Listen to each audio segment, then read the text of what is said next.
Good afternoon, everybody. My name is Rick Petry. I am a creative writer and provide creative services to the industry.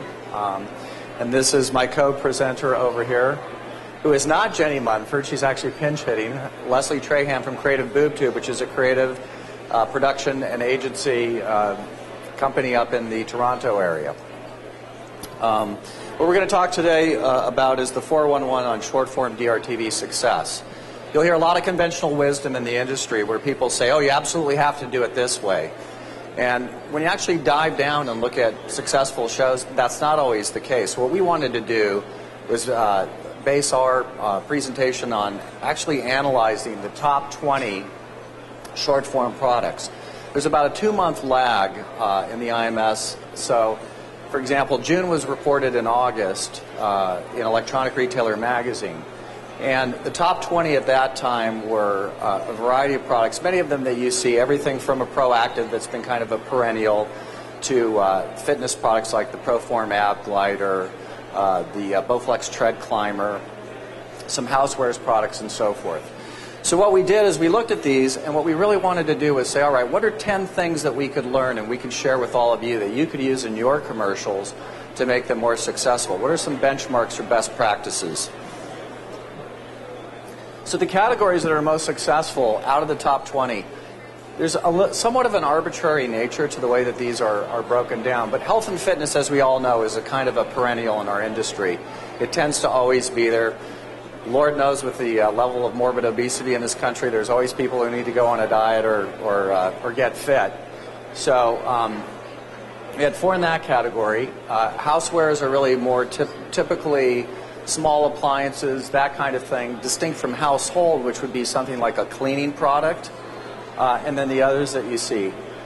Something like entertainment, for example, is one of these pillow products, and that's how they categorize it. So that's why I say it can be a little bit arbitrary. The fashion is actually a wallet that's been sold in DR.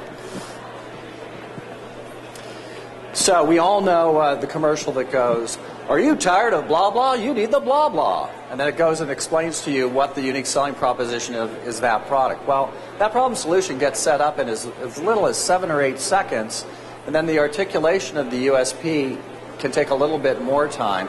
In other words, what's the USP? It's the one thing that makes that product unique from all others that would hopefully be compelling and compel a consumer to pick up the phone or go online and buy.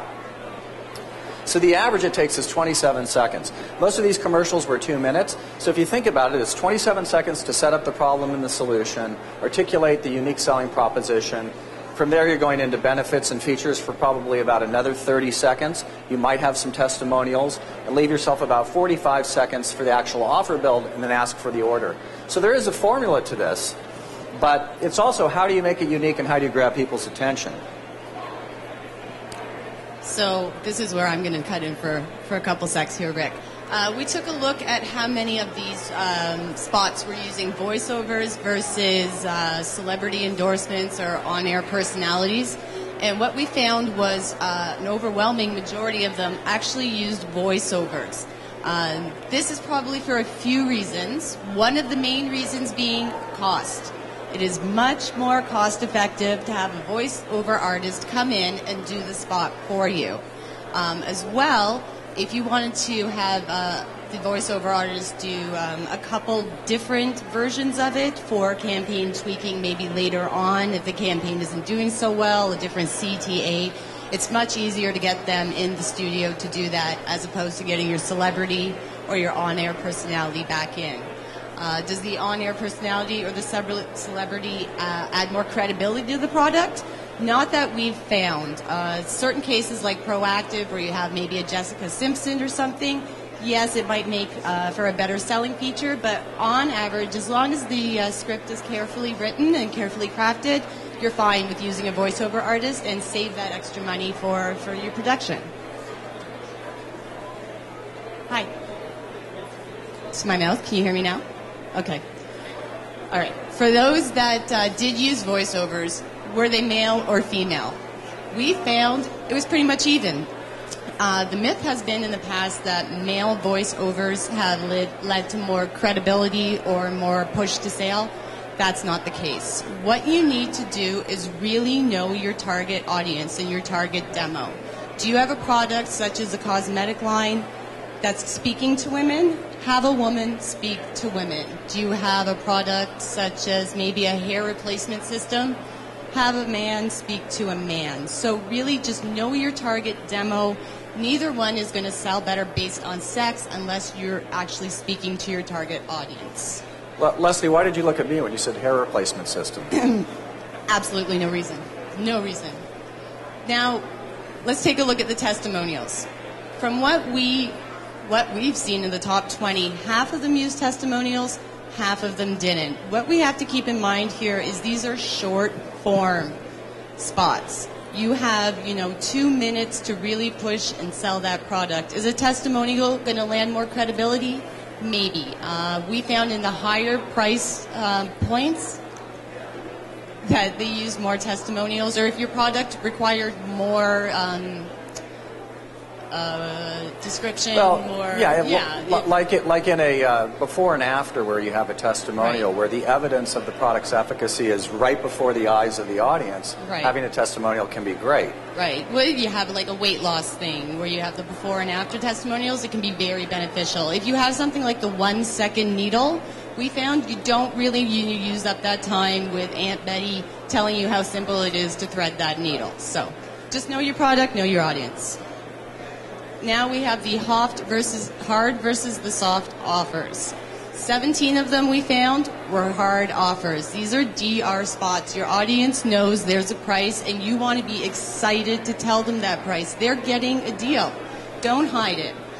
With the soft offers, again, we found these were higher price points or things that required a lot more explanation. If you need a call for your free trial offer or go online to get more information, those are generally, your BowFlex systems and things like that, the higher price. Other than that, hard offer, drive them right away to that sale. Rick? Yep. So another thing you'll hear is, you can't sell anything in short form over a certain price ceiling. The range that we saw was $9.95 to $39.95 with an average around that magical $19.95, actually $19.35. This is a little bit of a misnomer in the sense that there are some short form very successful in the top 20 that are actually classic two-step. And I'll describe some differences. One is, for example, BowFlex Tread Climber can be a call for free information. They're actually selling that product for as high as $3,300. So when I say two-step, it's consumer, raise your hand, go online or call, we'll send you this kit, and then we're going to outbound to you, and we're going to try and close you on the back end. I worked with BowFlex for a number of years, and their average ticket was $1,400.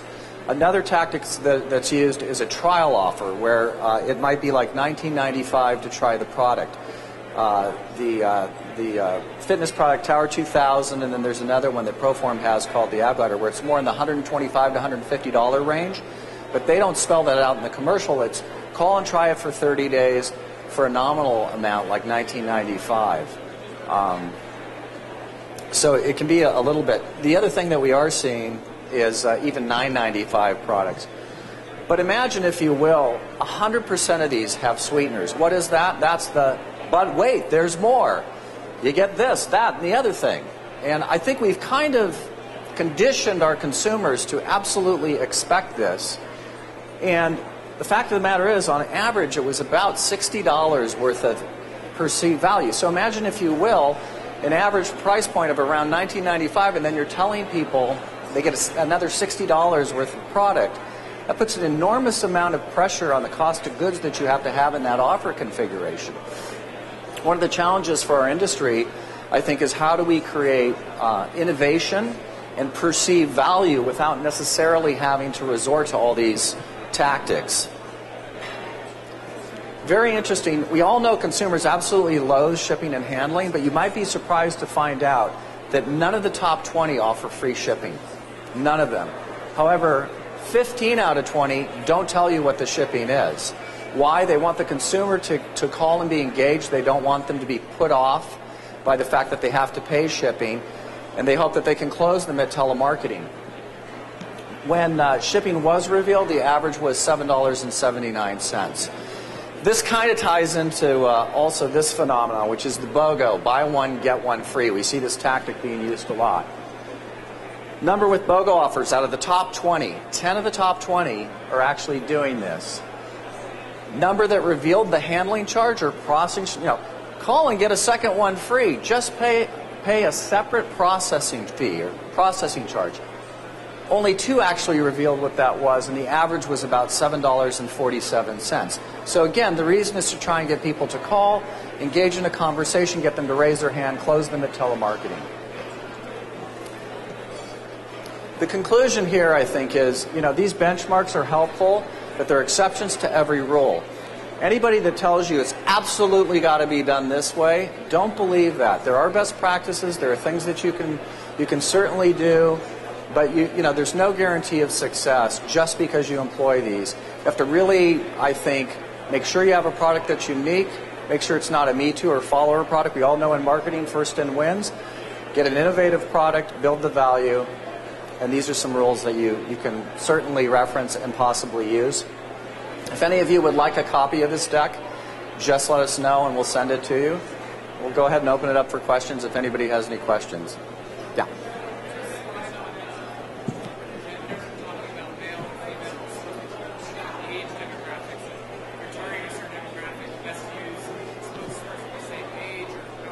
Yeah, absolutely. Yes, the question was, in addition to the voiceover gender, what about when you have on-air talent? What should the demographic of that person look like? It's got to be relatable. If you look at what Proactive does, probably the single best use of celebrity and DR. It used to be that if you were in an infomercial or DR spot, you were on the downslope of your career. Guthrie Ranker has managed to get people at the top of their career, like Katy Perry, who are extremely aspirational to consumers. And so, of course, we're tribal. We want to see people that we can relate to. So if you're selling an insurance product to seniors, yeah, you want that person to look like you. On the other hand, there are a lot of stereotypes or things that are used. We all know that good-looking silver-haired guy that looks like the doctor that we've seen in all those commercials of a certain category. Is how do you think about it a little bit differently? The best use of celebrity or spokesperson is when you can make a credible case for those people actually having a reason to buy or be involved with the product versus I'm just a pitch person or I'm just a shill up here trying to make an extra buck on the side, my day job, right? So, any other questions?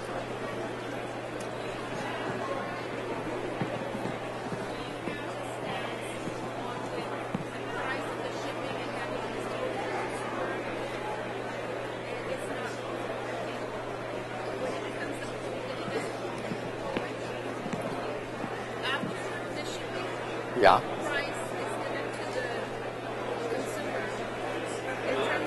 Oh, what percentage bail out of the sale? Okay, so the question was, once you have them on the phone at telemarketing and you reveal shipping and handling, what percentage bail out? The close rates on the 1995 products can be anywhere from 60 to 80, even higher percent. And there are all kinds of tactics in terms of your telemarketing scripting that you can employ to try and save the sale. Sometimes you might have a fallback position, for example, where you offer an additional incentive to try and get them to actually close and purchase the product. We all know that if we can get people to trial things, we have a better chance of succeeding and closing a higher percentage of sales. All right. We're out of time. Okay, great. Unfortunately, that's our time, folks. Any other questions, just come and see us. We'll be over here getting unmiked and such. Thank you. Thank you.